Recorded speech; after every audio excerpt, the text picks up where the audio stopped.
everyone. My name is Lisa Romero, and I'd like to thank our panelists and our guests online for joining us live for this inaugural event in our new BIO5 Ignite Science series. The BIO5 Institute at the University of Arizona connects and mobilizes top researchers to find creative solutions to humanity's most pressing health and environmental challenges. Since 2001, we've been harnessing the power of diversity and inclusivity to ignite scientific discovery and innovation, and to prepare students for leading, living, and working in a diverse world. At BIO5, we are not bound by any preconceived definition of who someone is or what can be accomplished. BIO5 Ignite Science will be an ongoing event series that showcases how the value and diversity of thought, ideals, culture, approach, personal experience, and professional expertise is embedded in the DNA of BIO5, and how we foster an inclusive, open-minded, and supportive environment. As we begin our conversation this evening, I just wanted to share a few tactical details with our viewers. Our panelist discussion will last for about an hour, with live Q&A to immediately follow that. So please feel free to type in your questions in the chat as we go, and we'll get to as many as possible during the final 30 minutes of the event. So now I have the pleasure of talking this evening with some of my favorites. They're all members of the BIO5 Institute, and each brings a unique perspective and background to the table. They are accomplished scientists, incredible mentors, and honestly just inspiring people. But don't just take my word for it, let's introduce them now. Dr. Mai Khanna is an associate professor of pharmacology and an assistant professor of neuroscience. Mai is energetic, innovation-minded, and mentorship means as much to her as success. Dr. Julie Ledford is an associate professor of cellular and molecular medicine, immunobiology, medicine, clinical translational sciences, and applied biosciences. Julie is driven to find solutions to problems, is highly collaborative, and is also very funny. Also, I think I might have seen it is your daughter Elle's birthday today. Is that right? So happy birthday to Elle if she's watching. Dr. Michael Johnson is an assistant professor of immunobiology and applied biosciences. Michael has a brain that never rests. His favorite metal is copper, and he's a Twitter icon. Dr. Ben Renquist is an associate professor of animal and comparative biomedical sciences, nutritional sciences, and psychological sciences. He is working to eliminate a health scourge that affects nearly 2/3 of Americans, obesity and obesity-related disease. He is a caring educator and a truth teller. So hello there, welcome. Thank you all for joining me today for this discussion. So I think what we're going to do is start off individually, and Julie, since you're wearing your BIO5 pin, I'm going to pick on you first. Sure. And I'm just going to have each of you tell our viewers a little bit about yourself. Give us an elevator pitch of what you work on. What does your work mean to Arizona, to the world? Goodness. Yeah. Okay, well, thanks. No pressure. I'm excited to be here today, so thank you for the invitation. As she said, I'm Julie Ledford. I'm originally from Georgia, so I'm really excited right now that the Georgia Bulldogs are doing so well in football, and the Atlanta Braves just won the World Series. So I'm the happiest Georgia transplant in Arizona right now. But my lab, in all seriousness, we focus on lung diseases, and specifically asthma, COPD, and a little cystic fibrosis, and how do respiratory infections, such as common ones as Mycoplasma pneumonia, rhinovirus, which are the common cold, and walking pneumonia, how do they really impact the health and the lungs of those people that are already inflicted with a chronic lung disease? And so ultimately what we want to do is find out how proteins that are in your lung can control these responses, and then can we harness the activity of those proteins that are in your lung to make new therapeutics to help people have better lung health. So that's it in a nutshell. Thank you, Julie. Dr. Johnson? All right. So when bacteria enter into your body, they can't take luggage. They can't take, gummy bears or snacks with them. They have to acquire all of those nutrients from within you to actually function and multiply. And some of those nutrients that they need are actually metals. Some metals for them are good, and some metals for them are bad.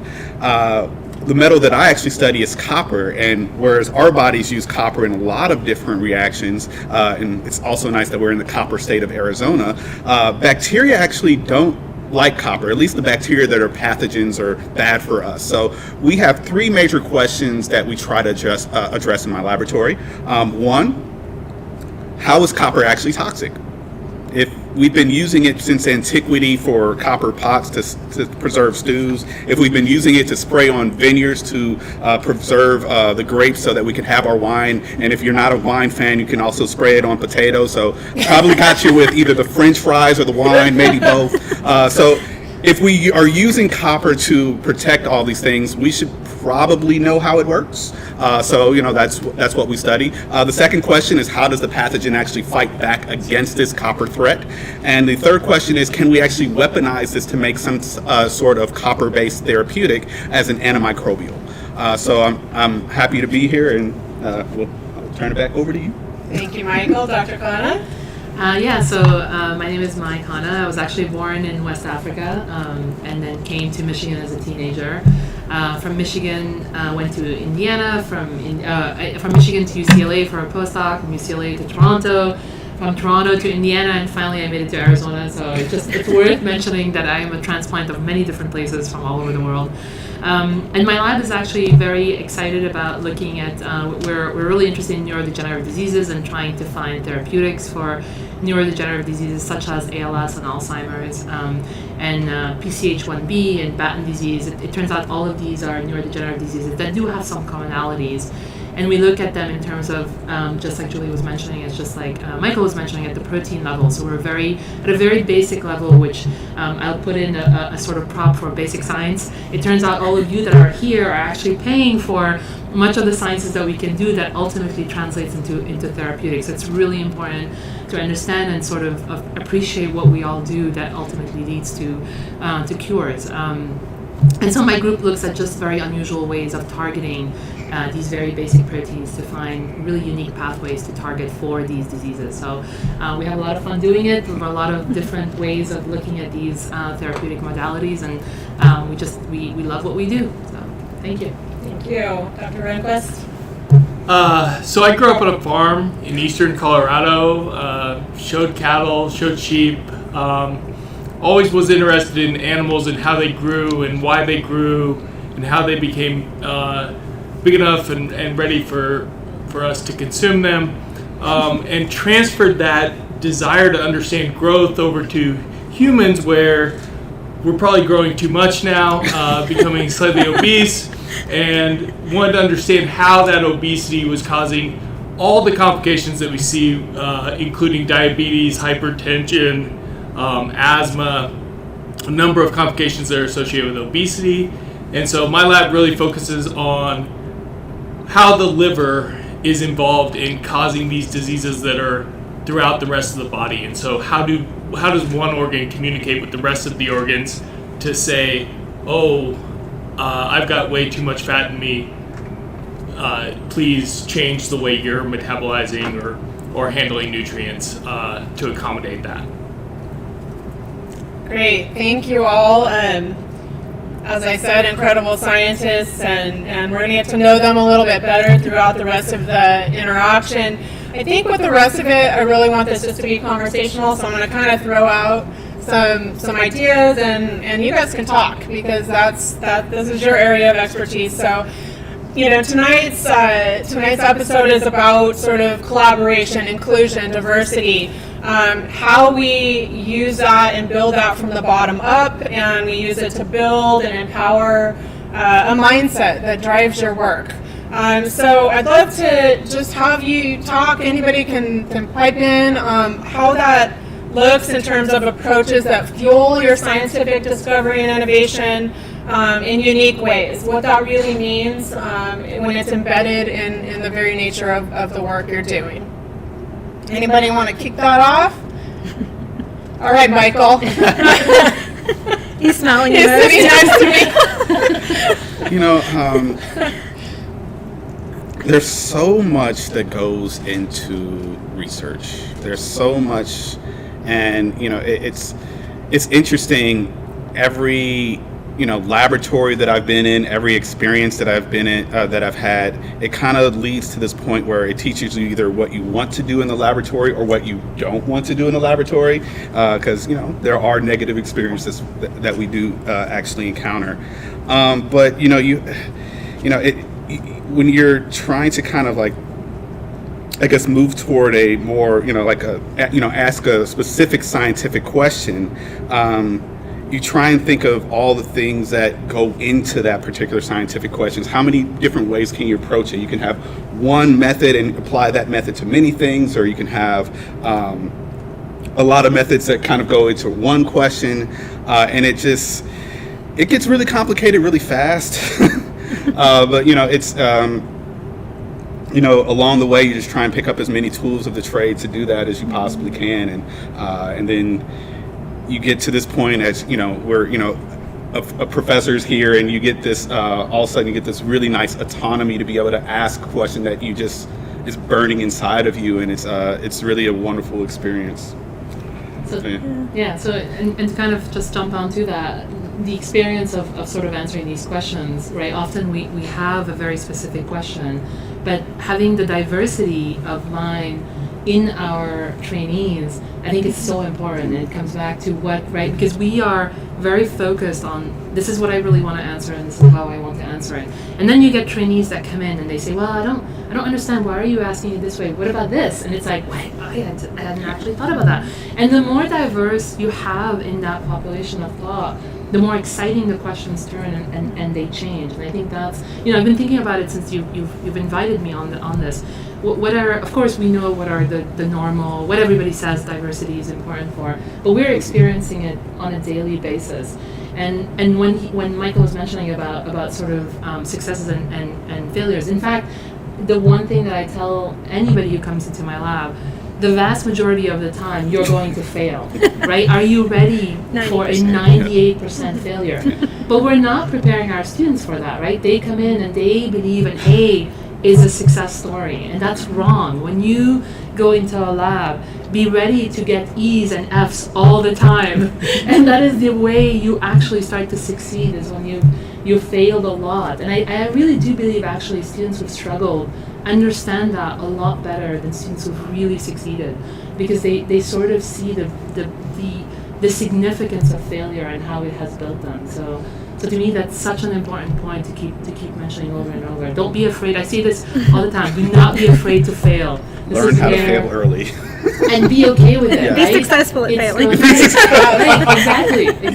And that's, the more you fail, the more successful you will ultimately be. But that takes a long road and a very difficult road. So.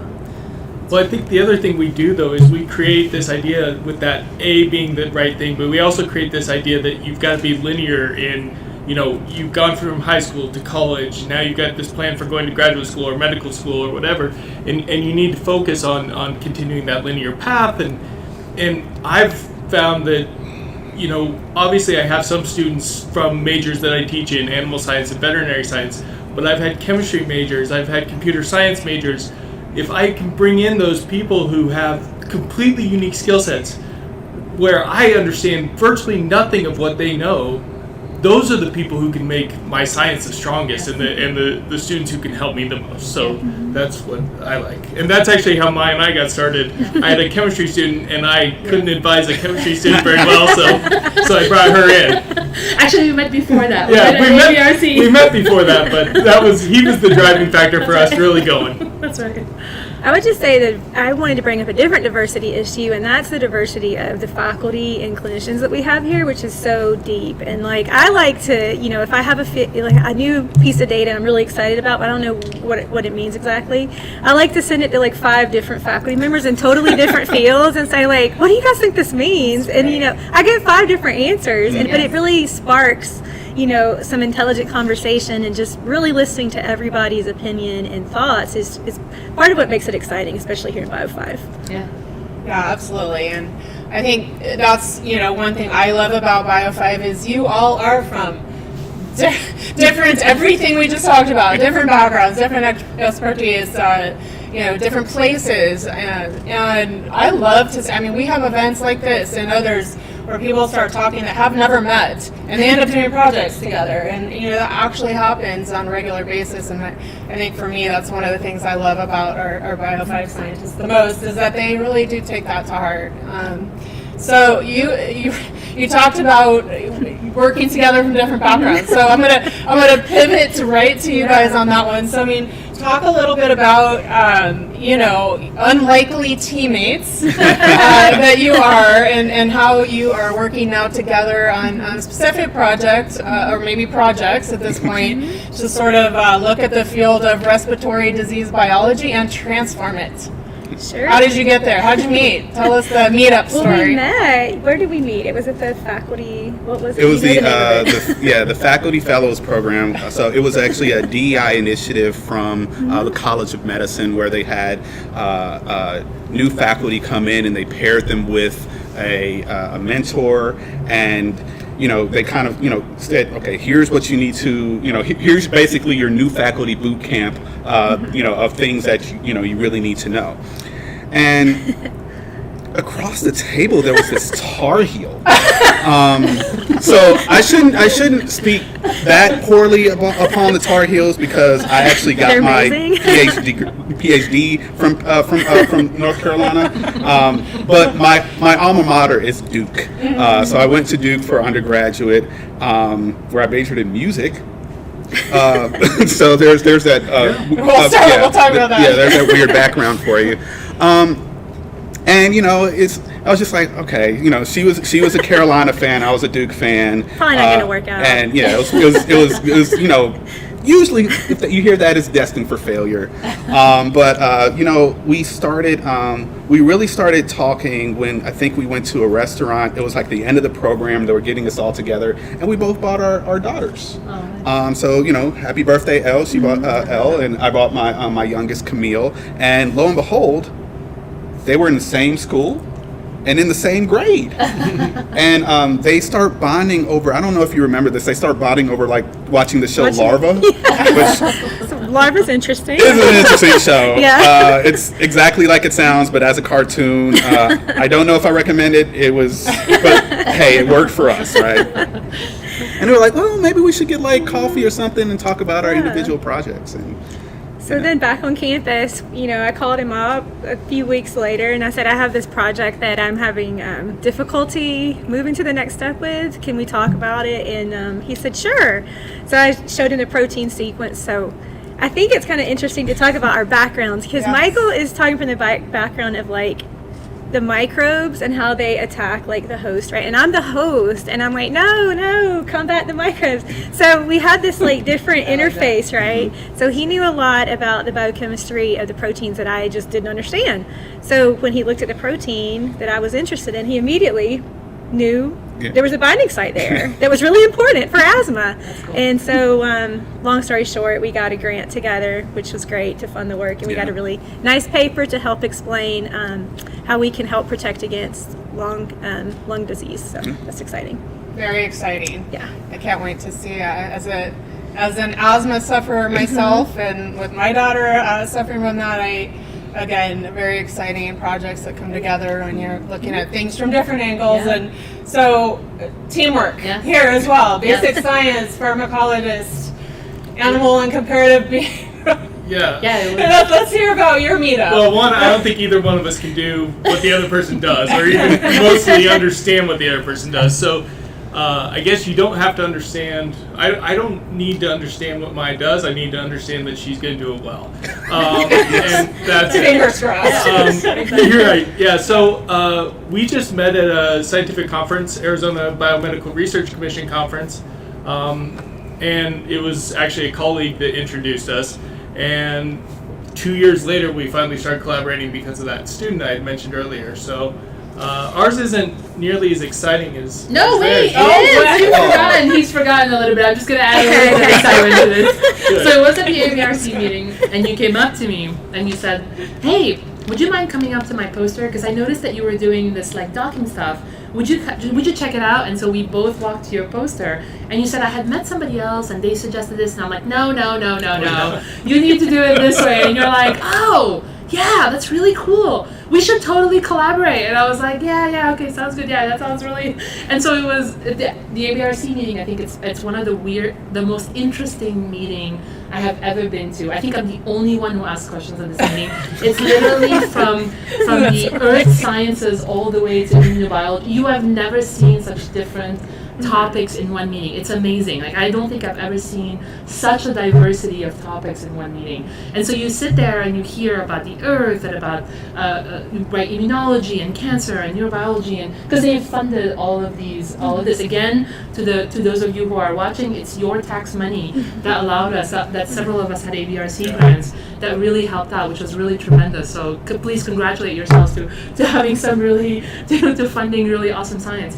And that's kind of, there was a poster session after the talk, so everybody's presenting posters, and he had seen one of our poster where we had seen some in silico work and in silico docking, so developing a small molecule on a computer computationally.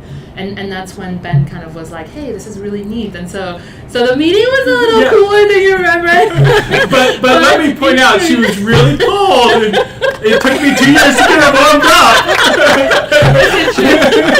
So through a student, so this gives you an idea, you students out there, how important you are. Exactly. It was through a student that finally Ben said, hey, you have this really cool class, can he attend the class? And I said, absolutely, let him come in. He came in and did some docking. And this is another thing I always tell students. In my class, I'm able to get Schrodinger to give us software that's worth probably $200,000 for free. So you have a lot of power in your hands as a student to really drive a lot of innovation in labs. And our students work together. My student went off to Harvard for the PhD in chemical biology. His graduate student went to Stanford. And so they had a beautiful collaboration. And we have papers and now grants and several things that are in the pipeline because of that.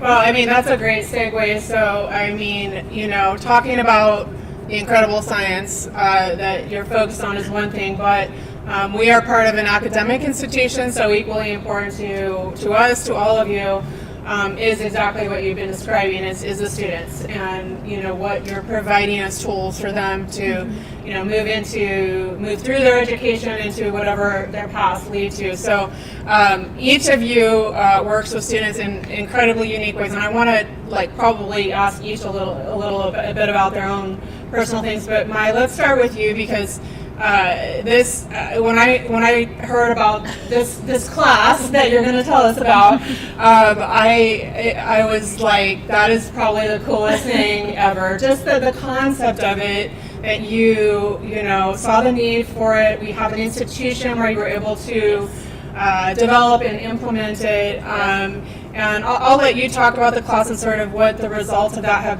have been, what your students and now graduates are working on. Tell us about the Designing Drugs Chemistry to Cure class. Yeah. So it's a super fun class, and I'm so thankful for the University of Arizona for actually allowing me to do this. Like, I don't think I would have been able to do this in many other institutions. And it was really the chair, the Tech Launch Arizona, BIO5, all of these environments that really the environment was right for this. So I pitched it to my chair early on, which was the idea that could we set up a class that basically would go through designing a drug in the class, but then at the end of the class they would actually start a company. And as incredible as that sounds, that is exactly what we ended up doing. So the students go through this class, and Ben's student actually went through it. They go through designing drugs in the class. They had met several people who told them about the whole FDA process. How did they go through it? The timing was incredible because NIH had released their MPD. Again, thank you for all of those of you who pay for your taxes and allow us for NIH money. NIH had released this trove of treasure of targets that were for Alzheimer's disease. And the students literally were targeting proteins that no one else had even seen. Because I happened to be part of MPD, and so they released these to their classroom before pharma, before anyone else in the world had them. So they had these proteins that no one else had, targeted them. The first company, ClearSat, is driven almost all entirely with women. It's a women-driven company, beautiful, wonderful driven scientists. I'm really excited for what they've done. And the amount of support, so I was able to raise them $30,000 through Tech Launch, through Center of Innovation in Brain Science, College of Medicine, College of Pharmacy. Every one of these were so excited about the outcome that they actually funded this particular company. So this company has money, they're actually raising it, they're developing an antibody, we already have the first round, and we'll be testing them in animals. This is all out of the classroom. Wow. So it is just super exciting to give. And the second generation is also starting, they now have a target, and I've always told them, the beauty of it is that they all now believe in entrepreneurship. It's not a word, it's not something someone's guided them, they are jumping into it and doing it. And one of the students, Jessa Strong, who's the CEO of the first company of ClearSat, actually stepped out, was going to pharmacy, decided to step out, is now the CEO, is getting her degree in business, and is going to continue running this company. So truly incredible outcome. That's amazing. I say right to the students, you have a lot of power. You are so implemented into this linear path, you forget that there are actually so many other paths that can be taken and be successful. So it's been a wonderful class to implement. It's just been such an honor to be able to set it up, and so much support for it. So it's super exciting to be part of that. That's amazing. And I think you're right. Scientists used to be trained as scientists, and they didn't, they weren't trained as business people, as entrepreneurs, and more and more. I know you all are faced with having to do a little bit of all, or a lot of all of that, right? So I think that that's an incredible opportunity to learn the business of science and how that all works. It's complex on both sides. So thank you for all you've done there. When you teach them how to pitch, you teach them a lot. The marketing, beyond the chemistry side. Marketing, exactly. I wish I had taken this class. Me So I sit in on her pitches. They're fun. Yeah. So at the end of we had Tech Launch, we had professors. They come in and they are pitches. I had people from Harvard, people from UCSF, people etc. come in and actually sit on the panel as each of them pitches. They pitch their company. So 5 different groups, let's say, 5-6 students each, or 10 up to 8 students would pitch their company, and they worked on that pitch throughout the semester, and so the top one in the first class, actually they won. They did have a prize that, already getting money for the company was a big prize, but on top of that we were able to raise some money for that as well. So yes, thank you for being part of that. So there's so many concepts, and it is also, we have the business school comes in and works with them, the law school comes in and works with them. So I really, really very much embodies actually the BIO5 spirit, which is to have many different disciplines come in and work with them. So what I did want to say is, for all of the starting assistant professors, if any of them are out there, just remember, I think I think even Michael has sort of implemented with his program, don't be afraid to try totally new things as you start your own career. It doesn't necessarily don't focus just on the research, really kind of grow this sort of teaching aspect. That's the beauty of being here at the University of Arizona as opposed to other places. So. Well, that was a good transition to another, really important, I think, program that, again, the environment at the University of Arizona and at BIO5 sort of took one of your brain never stopping ideas you walked in the door with, and again, you are all about mentorship. Everything you do, I think, is always through that lens of, how am I going to pay that forward, and what does it look like for those coming up, behind me. And so you popped in, I know, to our director's office one day and said, hey, I have a great idea. Yeah. My team loves it when I say those words.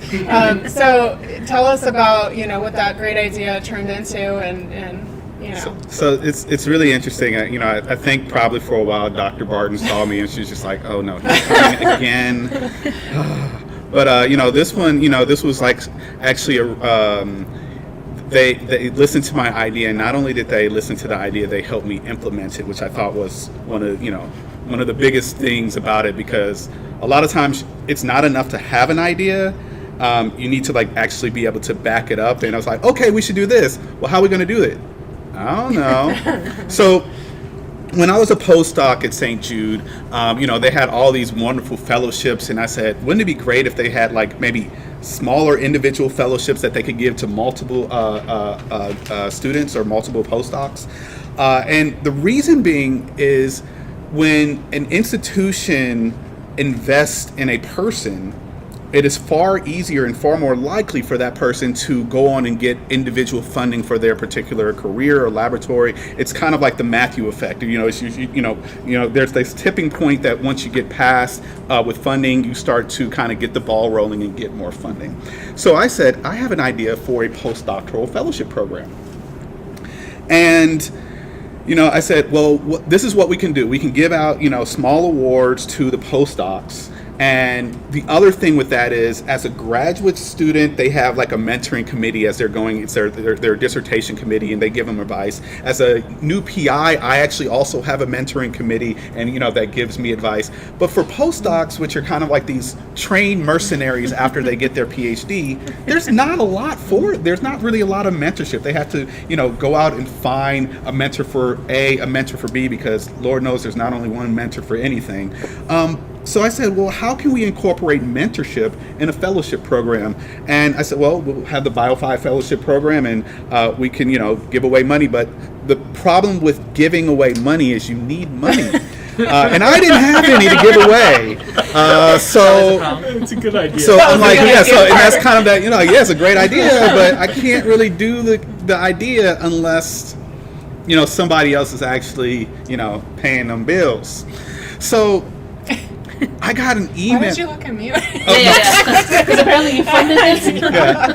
I mean, you were in the meetings, you were in the initial emails, and you were like, behind the scenes, probably saying, I don't know about this guy. No, you Never. But I got my mouth hit the floor when I got an email from Dr. Barton saying, how's 40 grand? I'm sorry, what now? Like, my brain broke. It was just, so what the program now is, and now it's we actually just had our application cycle for our 4th cohort, is we give away 8 $5,000 awards to our postdocs.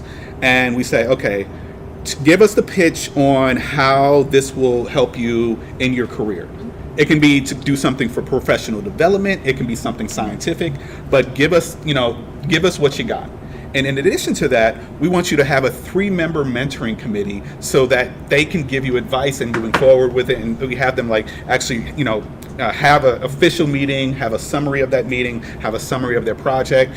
In this, they actually learn how to manage their funds as an investigator, because when somebody handed me a grant as an assistant professor, I was just like, I mean, I know how to balance my books at home, but this is like completely different, and now I have to manage people as well.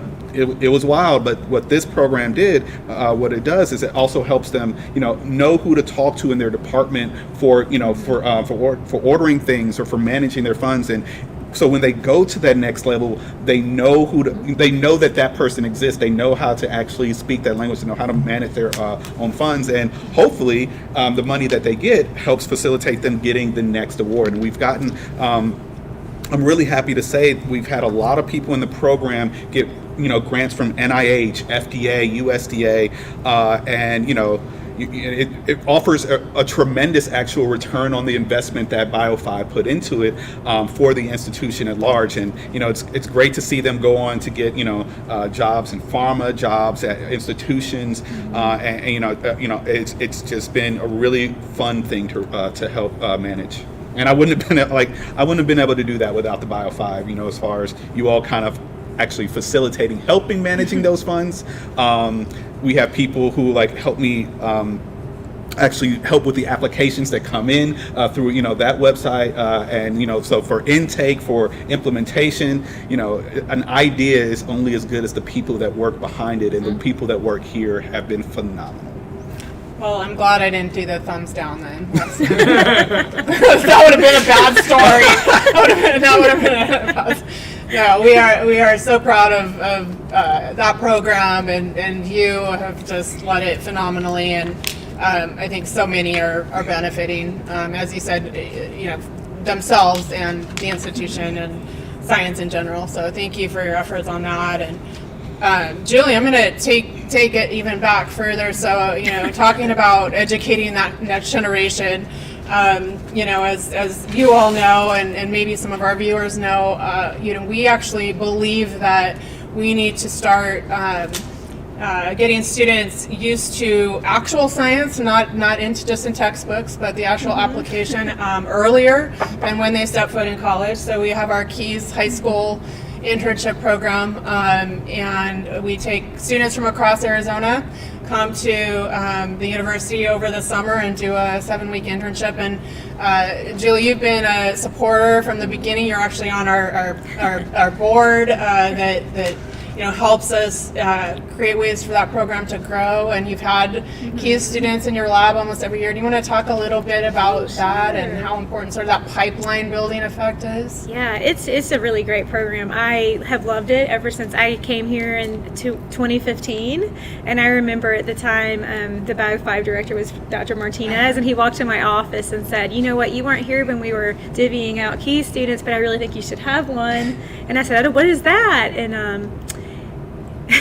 he said, it's this great program. It's high school students. They come in, and they do work in the lab, and then they do a poster show at the end, presentation, and it's really great, and you'll love it. And I said, okay, sign me up. So it was phenomenal. I couldn't believe how much fun we had in the lab. The high school students have been really the cream of the crop from Arizona. And the bonus is they almost always come to the University of Arizona, and they almost always want to work in my lab. So it's been the best way to recruit the very best and brightest of these high school students that start in the lab, then they come to college, and then they have projects. So 2 of my KEYS students are actually on publications from my lab. So it's contributed to their career. They're off in medical school doing well, and it's just a really great. And I'm going to talk to you later behind the scenes about a fundraiser idea I have for you. So it's gonna be I'm gonna be even more involved, hopefully.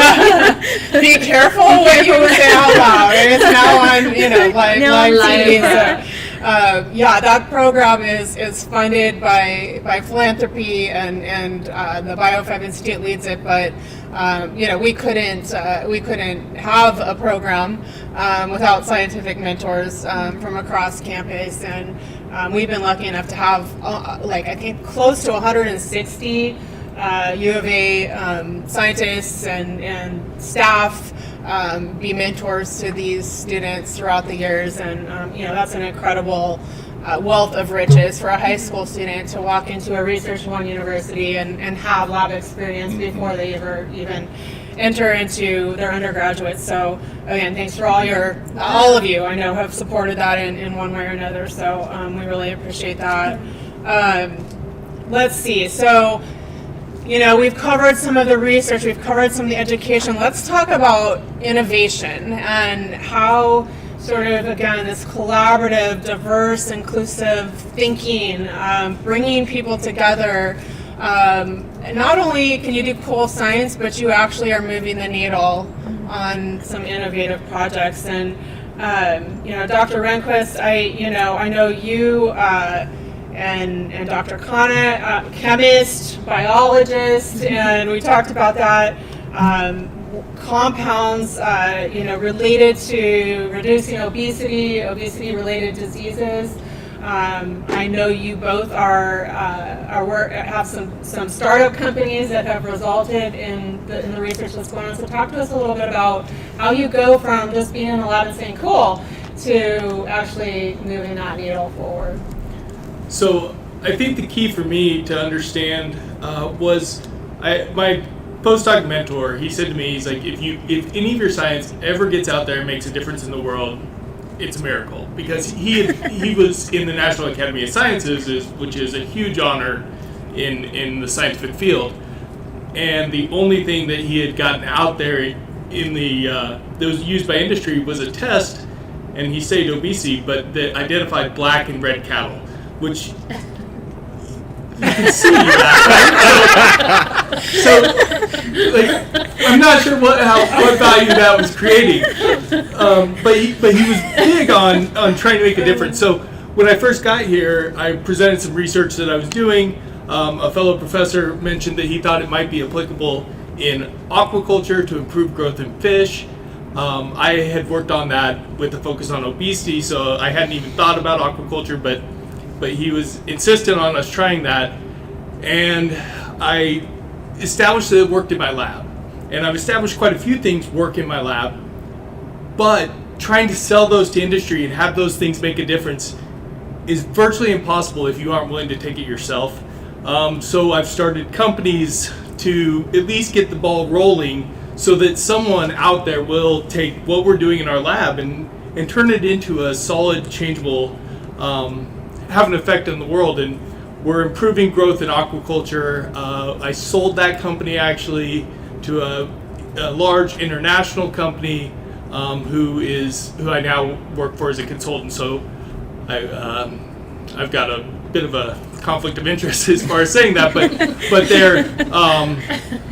they're going to do great things with that technology. I'm just excited to see some of our science go out there and make a difference. So that's, yes, we're trying to innovate. Yes, we're trying to do good science, but we want that science to make a difference, and that's the biggest thing. And so what I'm really interested in now, and what I'm working on both with my wife and with Mai, is developing new drugs for diabetes, and we're really excited about where we're at with that. In fact, Mai mentioned that we had this undergrad who's now gone on to Stanford, and her undergrad who went on to Harvard, who identified compounds that could inhibit an enzyme that could be used to treat diabetes. And we've gotten to the point with those where we ordered the first 4 of those. We've tested 2 of them in mice, and they actually work. So we've got novel compounds that we're really excited about. And on the flip side, we've got a clinical trial going on at Washington University to establish that when we do develop these new compounds, they will work in humans. Science has to be translated to actually make a difference, and the only way it's going to happen is if the person who discovers it pushes it forward, I think. It might have made a difference for the black and red cows. Right, You yeah, never right. know. Who's to judge, right? I mean, a combination of really close to black, but not quite. that's right. It's all about perspective. It was for the right? colorblind cows. Yeah. So what was I think really interesting too is when Ben kind of approached me and said, hey, we want these compounds for diabetes, but we don't want them to enter the brain. And I was like, wow, that's really interesting, because that's exactly the opposite of what we always think about, which is we always want our drugs to go into the brain because we're trying to go into neurodegeneration. And I think that's where, when he said it, I was like, that's a really neat idea. That's the exact opposite of what we want to do. But we always think about how to get it in, therefore we know how not to get it in, because most of the time it doesn't. So I think the innovation there was sort of like really, we meshed right away for that aspect, which is really neat. So. Talk though about getting them into the brain. I mean, your work is so important in a couple of different areas, and I know, again, not just your research, but the companies that you are working on and have worked on and spun out in several different areas that impact many people. One is pain, epidemic of pain and how we deal with pain. And then Alzheimer's, and I know maybe people don't necessarily see a link there, but I think if you could just again maybe describe a little bit about how you can tackle both of those areas with your background. Yeah, so as a chemist, we sort of I always think about a chemist, a structural biologist, about how molecules interact and how do we develop them into drugs. So for the pain aspect, that entirely actually goes, and it's a wonderful story because my husband is the one who really kind of drove that, discovered a really cool peptide that showed, I mean, he has a folder on his desk that's called the magic peptide. But unfortunately, right, drug companies don't want peptides because they don't get it in, they're very difficult. And so he and I, through talking about it, we sort of started talking about, what about a small molecule? And we started that. And Raj has taken Regulonics, which is a company that is in an amazing path. And he's really inspired me to sort of use that same ideas to drive our other companies. But that is and actually, funny enough, tomorrow, I don't know if it's still embargoed, but a paper will come out that is just Not phenomenal. anymore, it's not. Well, I haven't said what the paper is. Okay. Tomorrow there's going to be some news, some really exciting news on his molecule and farigolane. So really exciting things happening there because it's a non-opioid, non-addictive drug for pain. So huge impact he's having there. And all of that really inspired me to sort of start my own companies as we started to develop these small molecules for Alzheimer's and for ALS. And a lot of them, again, as I kind of mentioned in the beginning, are novel targets, and how to target protein RNA, which were never druggable, protein, which were never druggable, and now even RNA. So really a very wide targeting minefield that's been sort of abandoned by many pharma. And I think that's where we're unique in academia, where I think pharma doesn't have it. First, we are fearless. We don't care, right? We have no investor telling us don't study this, don't work on this. We don't care. We get money from different granting agencies, but we are fearless, and we're not. Most of us are not interested in the money that comes out of it. That it happens to happen is wonderful, but that is not our drive. Our drive is finding a therapeutic, helping people, right? And so that's where I think is the most beautiful part of the innovation in an academic setting, that you can actually develop this without worrying about. I worked with a pharma company. They pulled out the funding for absolutely the most ridiculous reason that had nothing to do with the fact that this could actually work. That will never happen in my lab. We will drive that right to the max because we know that it has potential to be a therapeutic for these diseases. So again, if you are funding NIH, if you pay taxes, keep it up. That's wonderful. Thank you to all of you. Thank you to BIO5 and all of the ones that believe in us and let us do these really creative and innovative ideas. So with that, I've been able to set up companies like Launch. Forge has been really fantastic. If you're on there, Brian, I know you are, you'll be excited that, right, he's been involved with us in developing both the class as well as the company. And he's training. Jessa actually took the Forge program and loved it. So there is such a beautiful ecosystem now in Tucson that's really bringing out this innovation. For me, the biggest drive for the innovation towards these diseases was the Center for Innovation in Brain Science, which was funded by Health Sciences, and that was an amazing incubator for me. Dr. Robbie Brinton, was the Center Director, really sort of gave me the reins to just go out and have the most creative ideas and go for it. And that's super exciting when you have a director, when you have a center that just lets you wildly do awesome ideas. It's really a great feeling, and I hope many more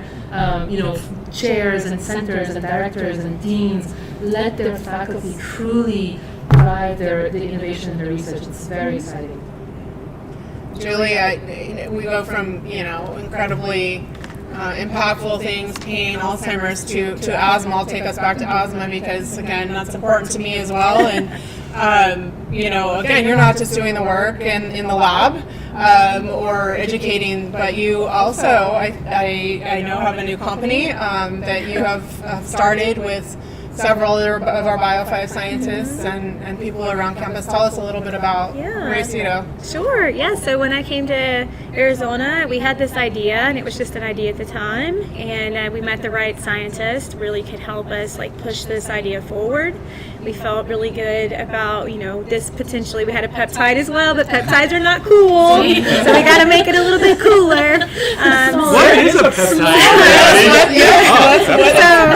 Peptide is just a sequence of amino acids strung together, so they can be degraded really easily. They don't last a long time in the bloodstream, so you have to make them more stable. So we had a medicinal chemist here at BIO5, Joseph Wagner, who's been helping us with our peptidomimetics, cooler name, and we licensed our product from University of Arizona and formed a startup called Raycedo, which purpose is to develop new asthma drugs. And our competitive space is really the biologics in asthma. So the cool thing about our drug is that we don't need a cell line to make it. Biologics need a cell line, so we can just have ours chemically manufactured. And it's based off of a sequence of a protein in your body, in your lungs, that naturally protect you from asthma.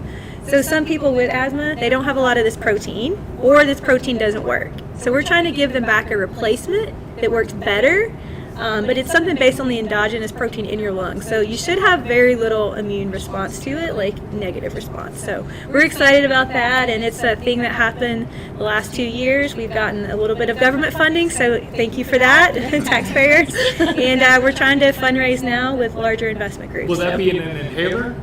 We hope so. That's our goal. I hope so. Yeah, but the end goal, like you said, is like you're never going to see this in a patient if you don't push it forward yourself, right? So like this was the thing, like we really think this could be a great drug for asthma patients because they don't have a lot of options that are new from the last 50 years. So like the mainstays are still there and they don't work for everyone. So we think our drug, based on the body's natural protective system, could really be a new kind of class of asthma therapy. So Before I forget, there is tomorrow. We might need to send you this information for women, entrepreneurs, companies. Okay. There's a page that you can send this, so remind me to send this. I'll definitely send it in there. There we go. See, those sparks. That's what happens. That's very exciting as well. So I think I'm not sure where we are in terms of timing, but I want to make sure we get to some questions from our viewers. And thank you for those of you that have sent them in along the way. And we'll read through them and get to as many as we can. Let's see, and then we'll circle back at the end and give everyone a chance to do the final pitch. But so we have a question from the audience that it's, what is the biggest challenge in nurturing diversity in academia as well as the field of medicine as a professional student? Dr. Johnson, would you like to try this one? So I think one of the biggest issues is we have this system where we expect everyone to come to the table where we are, to be able to operate in the space that we are, to be able to look the part of where we are. And in doing that, that excludes so many people from so many different backgrounds that are unable to get to that point or don't even know that that point exists at that particular in that particular space. So I think one of the things that we really need to do more often is really meet students, whether it be middle school, high school, college students, community college students, people who just finished their bachelor's but still want some more, need more work to get to that particular next level for their master's degree. But what we need to do is figure out the best way to meet them where they are so that we can either bring them to the table by grabbing their hand instead of just expecting them to know where to sit down and how to operate when they get there. Talk about meeting them where they are. Another of your sideline little projects. Very small. Yeah, talk to us about NSERP. I think in a lot of ways it addresses what you're describing and sort of again that pipeline building effect and meeting people where they are. Can you just talk a little bit about that program and Absolutely. your investment in that? And yeah. So when COVID hit, a lot of people lost their opportunity to do summer research.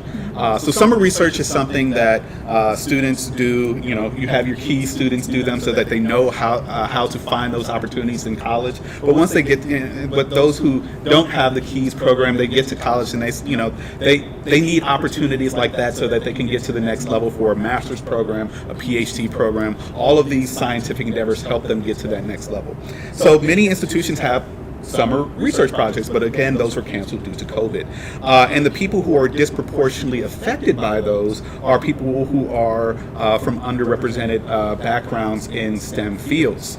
So I said, so we had COVID going on, and we had basically other racial tension pandemics going on, and I needed something to get rid of that negative energy because there was a lot of it. Yes. So much.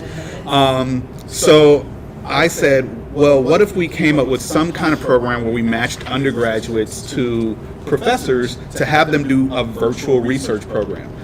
So we called it the National Summer Undergraduate Research Project. So it was basically virtual projects for undergraduates from underrepresented minorities, and we literally put it together in like 11 days, and then we had the call open for 5 days, and we said, well, if we match 20 people, we're doing great. in that 5 days, we had 250 people apply and over 100 mentors. And I was literally matching them on my 15th anniversary so that on that following Monday, we could actually have them start in the laboratory. Your wife is a saint? Is that Yeah, what you're saying? So that goes into, just how much sometimes we have ideas, and those ideas mean nothing unless we have the people behind us that can support us to have those ideas go forward. If I didn't have her support, if she didn't see the vision that I had for that, then it wouldn't have happened. Right, and if people didn't see the vision for the Keys program, if you didn't see the vision for the postdoc program, if you didn't see the vision for your class, like, they wouldn't happen. It's the people behind that you to kind of help you do that. So when all is said and done, last summer we matched 250 students to mentors, so students all over the country, mentors all over the world. And then this year we actually got some funding, not only from the University of Arizona, but also the National Science Foundation. So again, your taxes, awesome. Thank you very much. Right. Thing was nice. Thank you. Viewers like you. But so we had this year we had fully funded. So we actually paid the students full time for their research. So there were 66 people in the program. We expanded from microbiology to now microbiology immunology. If they needed a computer because their house computer didn't work, we were able to do that. But the thing that we really learned from this particular program was that when COVID ends, and hopefully it'll end,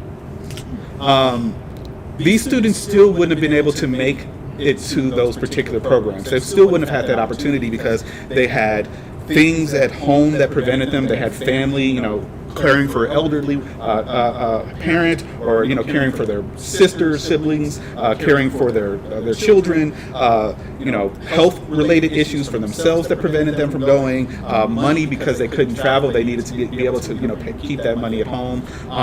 So they wanted to be at the table, but they just needed the hand to bring them there. They needed to be met where they were. Right. Yeah, that's great. Exactly.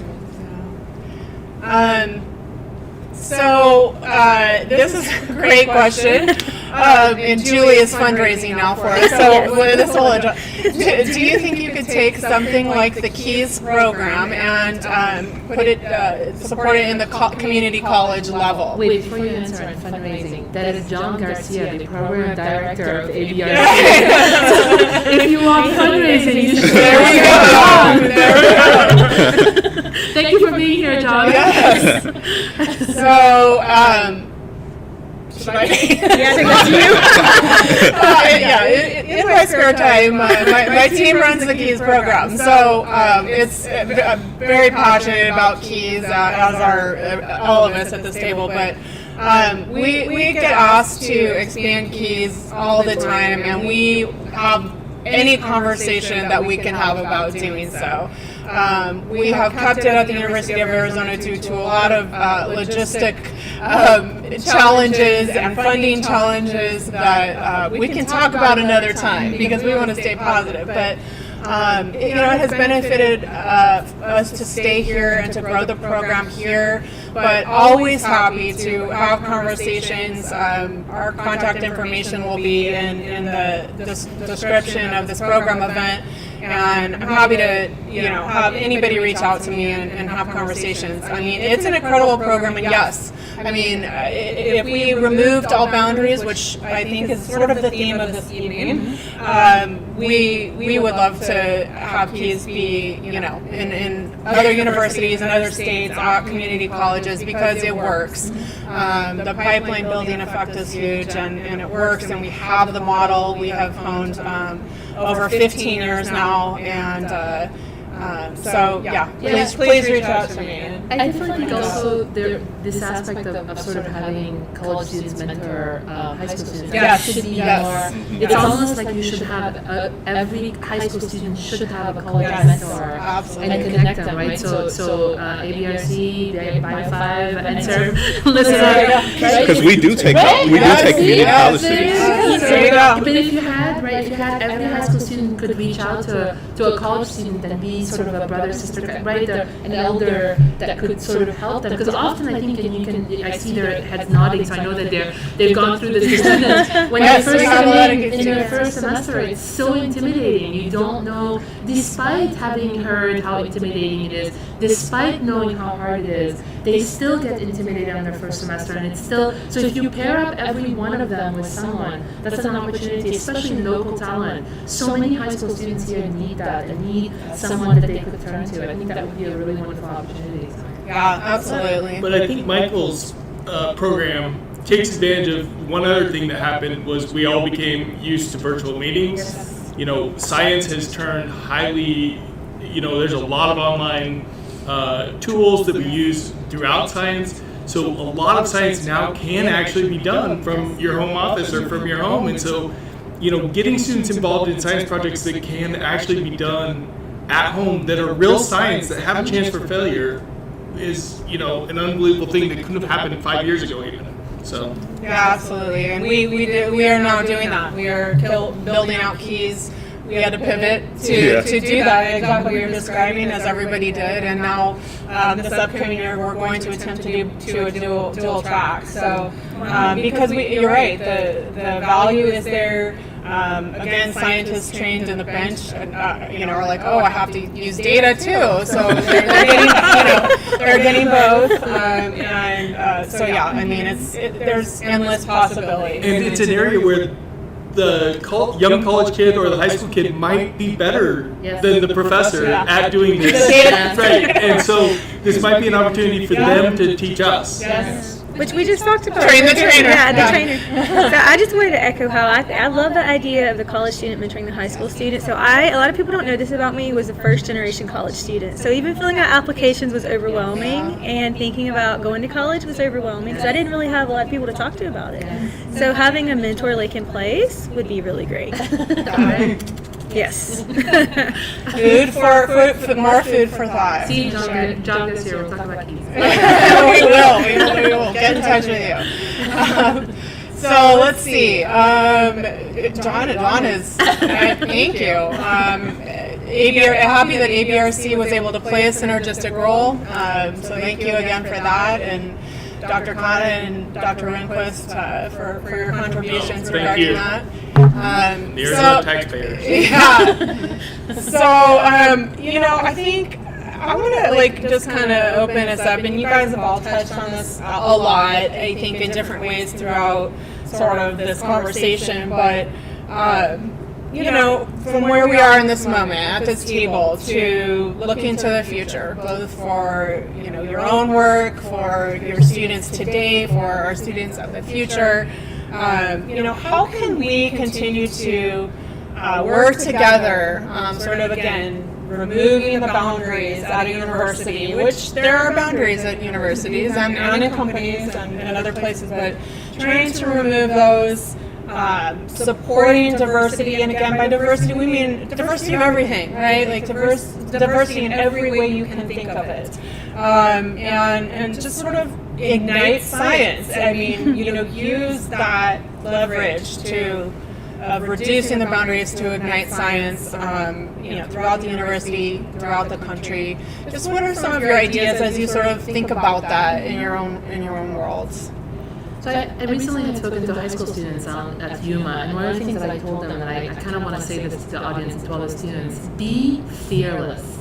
I think that's so important. I think that's what when we first came, I'm not from the U.S., right? I was born in Africa, and we came for opportunities in the U.S. What is really unique about the U.S. is the diversity. It was sort of going, right? I lived in a country where, interestingly, I was a minority there. I was, right, a minority white person in a predominantly African country. And so I sort of lived that aspect of being a minority. And coming in the U.S. is just seeing diversity, especially in a university setting, was so awesome to me, was so exciting. And it was that my uncle, who called us, who was here, called us and said, we had a couple of choices to go to other countries. I was a French speaker, so we had French countries we could kind of consider. But he had said, forget it, the U.S. is where you want to be, because there are so many opportunities. And the opportunities came from fearlessness. So if I can say anything to anyone that wants to go into science, be fearless. enjoy. Science is one of those places where you can imagine anything and it happens. So that you can take a blood and turn it into stem cells that can then be turned into any cells in your body. When I first discovered this, was like the coolest thing ever. And it was like, what? So if you can imagine that you can do, one of you can do this in the future in our body, you can convert any of our cells to the cells that we need. That's the future of true medicine, and that's the calling to all of you out there. Get excited about science. It's a wonderful time to be in science. So. Yeah, I think creating excitement around it is key. We have excitement about football games, excitement about basketball, excitement about stuff like that.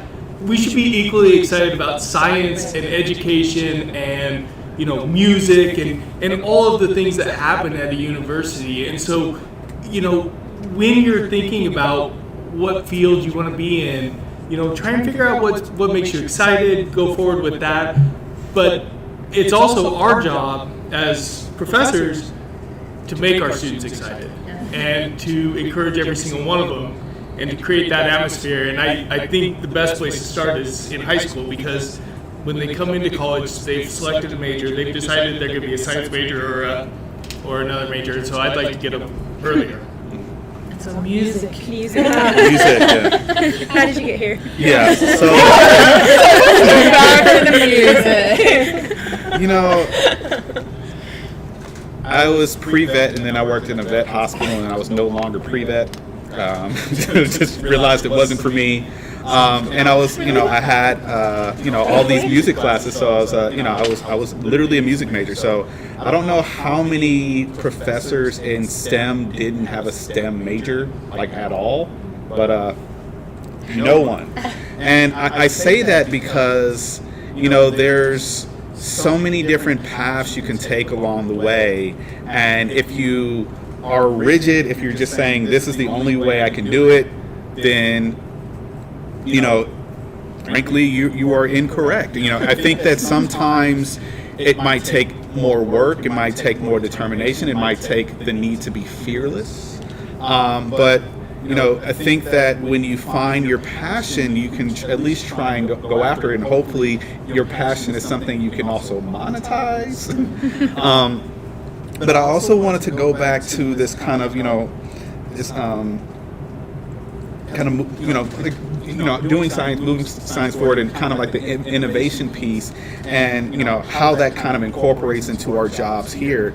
And one of the biggest things that I think we have as professors that helps us move science forward is autonomy.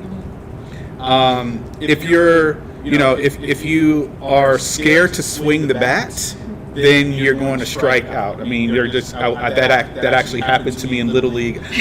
My first 2 seasons in Little League baseball, I didn't get a single hit. I was really tiny. I just crouched, and we were in the playoffs, and I'll never forget it. Like a person was on base, we were down, and I was just trying to get on base. I was just trying to walk. I didn't want to swing, and the umpire had this really annoying sing-songy voice, so when he called strike 3 on a ball that was clearly outside, it was strike 3. I'm like, oh, you're just rub it in. But as I walked away, and I'll never forget that, he said to me, you gotta swing the bat, son. You gotta swing the bat. And it just stuck with me, to this point where, as a scientist, if you want to get something done, you gotta swing the bat, and you gotta, have that autonomy to swing the bat. So we don't know what additional virus, what other disease is going to be around the corner. We know the ones that are present right now. We're doing everything we can to fight them off. But we don't know what's around the corner. So we need to be able to have the autonomy to study things that have not been studied before, and be free from criticism to study those things, because you never know when in 2002 somebody was looking up a drug and said, oh great, that's the new Pfizer drug that's right now to help against COVID. The first paper for that was in 2002. They didn't know what they had, but now it's a great thing. So what if somebody said, well, that's stupid, we shouldn't be studying that right now? So it's that autonomy that gives us the ability to do the science that we do, and we would literally be nowhere without it as professors. Good point. thoughts, Julie, and follow that? Oh man, I don't know if I can follow that. I have little bits of wisdom like be willing to ask, questions. Be willing to ask questions to your, leaders. Like be willing to reach out and say, I need mentorship. If you need mentorship, even me. I mean, I meet with people all the time, and I'm like, okay, I need help with this idea. Like I can't do this by myself, and I think it takes a lot of courage to reach out sometimes because we try to want to do things ourselves and be independent, but sometimes we have to reach out for help and be willing to accept advice. And, so that's my pearls of wisdom. It's not a great story like Michael's, but. But I think that, everything you all just said wrapped up in, this package of, but I would say also, and maybe this is more from sort of an outsider standpoint because I'm not a scientist, but again, and maybe this isn't as unique of an environment as I think it is, but so be fearless, have autonomy, ask questions, reach out, but here there's a net under you, there's a team, there's people, there's your colleagues, there's people that work at the university that are Michael walking into our door and saying have a great idea, and we're not scientists, but we are here to be able to support ideas. So I think that what I have found just so incredibly gratifying and inspiring at the U of A, at BIO5 in particular, is just seeing that you all do have this ability to be brave, fearless, ask questions, have creative ideas, fail, but you have people around you and underneath you, and so do we, by the way, and that's just a really, really cool thing. I want to say that as well, because I think students, come into an environment like this, and it's complicated. I presented to a physiology class last week about, and they were doing a professionals panel because of the same thing. Like they're studying science in the classroom, they don't really know, they didn't know what to do after that, and so again, you have all these resources at a university if you're a student, if you're a professional, if you're a scientist, and but yes, you have to be fearless and put yourself out there and ask for help. So, but if that's the hurdle, then we understand that the hurdle is you have to be fearless. And what we need to do to increase diversity, which I think was the initial part of the question, is try and shrink that hurdle, right? Yes. And so that needs to be something that we try and do as much as we can, at least at the university level, to help people, a more diverse population succeed. Know your opinion is valuable and listen to. It really is. All your stories tonight, lend themselves to that concept. Is many of the things that are being accomplished wouldn't if you didn't stop and listen to the people around you and hear their point of view, even if you did not. Even if it was going into the brain or out of the brain. Right. So. I think with that, I don't see any more new questions. So any last thoughts, or we've shared all the wisdom we can share tonight? Any questions from the audience that we actually have here live? Yeah, want to ask us some questions? Put them on the spot. Yes, Faye. How long do you think until you might get into human trials for your asthma? Oh my goodness. I would like to think soon, but that's not the reality of the situation. We believe our next steps, we anticipate our next steps. We need to do the large animal studies, which we have decided will probably be rats and canines, are like the two that we have to test in. That'll probably take 2 to 3 years, and then after that we would be, if everything was successful, we can put in our application to do clinical trials. I volunteer. Oh my goodness, that's amazing. Oh my goodness. Wow. The question for the viewers is when are we going into clinical trials for that new asthma? And We should have a volunteer. We have a Those volunteer. in the audience. Yeah. And I think that speaks to science. Like, you have to be persistent. Yeah. Because it's going to take. Yeah. You've been working on this for now 10 About years? 10 years, yeah. It's going to take that long. Yeah. And I think people do need to understand how science is well. It is not always quick or easy. So. You guys have mentioned a lot today the push for the diversity in STEM, and that one of the ways of doing that is reducing the barriers to entry. What are some obstacles that you had to overcome to get to the positions that you were at, and what tips can you give a student who's facing a similar situation?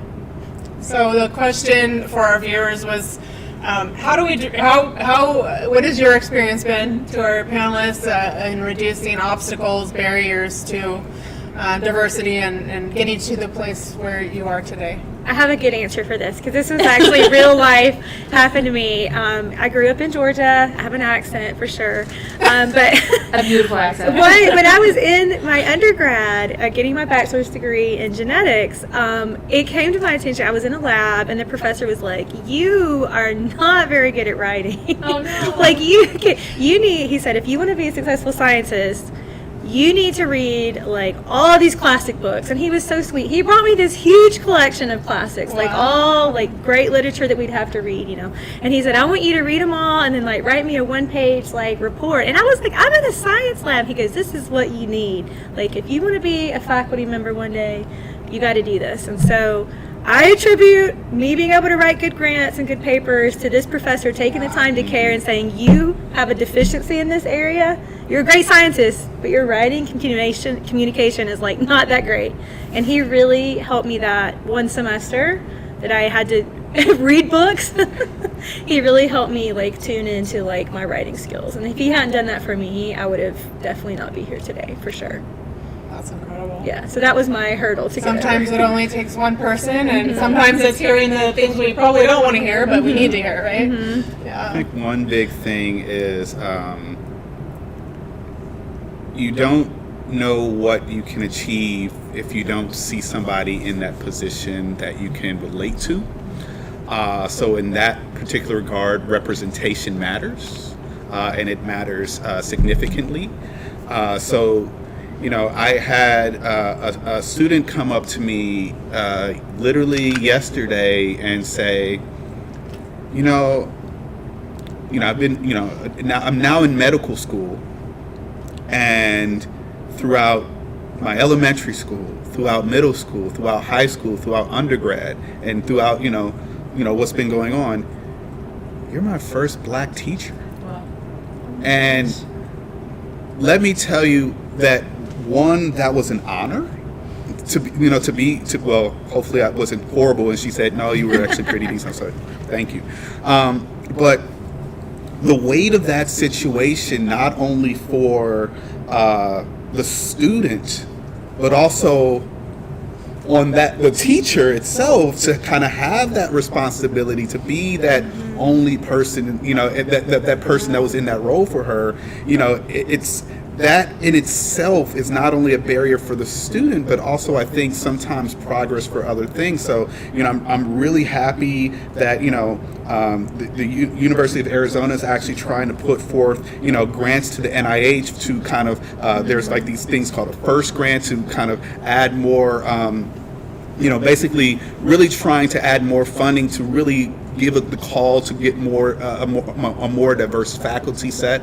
I'm working with my society to try and have more increased diversity at the postdoc level to help support them to get fellowships and awards, and of course at the undergraduate level to get them. So it's basically the high schooler sees the college student sees the grad student sees the postdoc sees the PI, and I think it's in this entire process, having a more representative set of people at each stage is something that I think truly will decrease those barriers.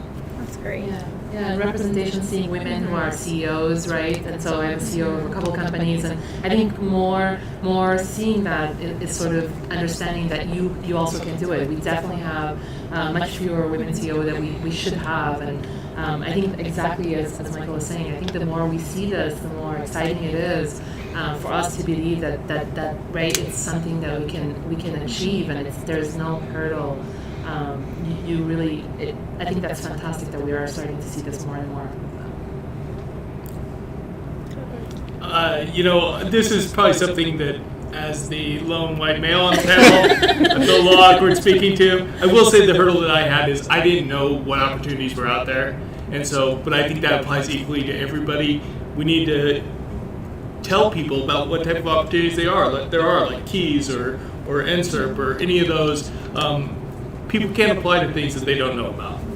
We have to pay attention, though, I think, that just like you were saying, in diversity, right? So I had a student who comes from a very poor background, was a white male, and I had written to UCLA saying, listen, this is the first generation, this was a young man that didn't have any opportunities, and I think you should consider it.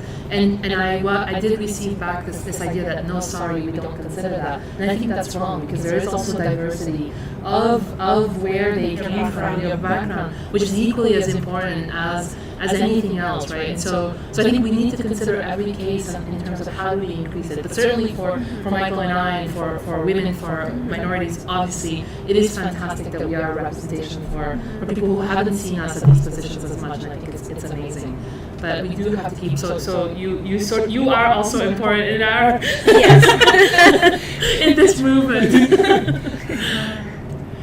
Well, wow. I mean, I don't know. I hope all of our viewers got as much out of tonight as I did. Thank you, Dr. Renquist, Dr. Khanna, Dr. Johnson, Dr. Ledford, for your time tonight, for all you do, for the world with your science, for our students, and their path to their future, and just for being really inspiring role models in your own right.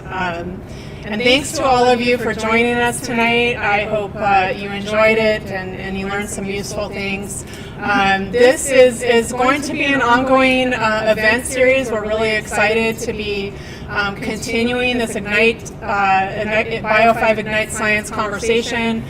So if you'd like, please consider going to our website or the link in the description to get on our newsletter so you are in line for some upcoming dates. We also really want to provide content for our viewers that's useful and valuable to you. And so we did provide a link to a survey if you have a few minutes of time to go in and fill that out so we can make sure we bring you information and content that is useful and inspiring to you as well. With that, thank you very much, and we appreciate your time tonight. Good night, and thank you from all of us at the BIO5 Institute.